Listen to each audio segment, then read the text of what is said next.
তুই আমার দোস্ত না, তুই আমার ভাই।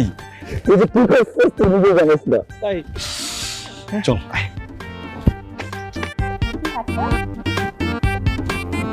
সত্যি ভালো লাগছে না। আর কি বলিস, তোকে অনেক সুন্দর লাগছে। চল সত্যি। ওকে।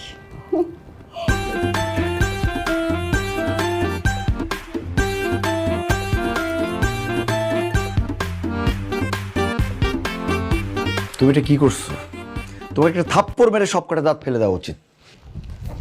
তুমি বিয়ের দিন আমার সাথে এরকম বিহেভ করতেছো? তুমি যে আমাকে এতটা ভালোবাসো আগে বলো নাই কেন?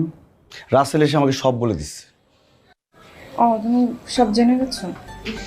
আমি তোমাকে একটা কথা বলতে চাই। কি? আমি তোমাকে অনেক ভালোবাসি। কিন্তু আমাকে কিন্তু আর বকা দেওয়া যাবে না। আচ্ছা, ঠিক আছে, বকা দিব না, শুধু আদর করবো।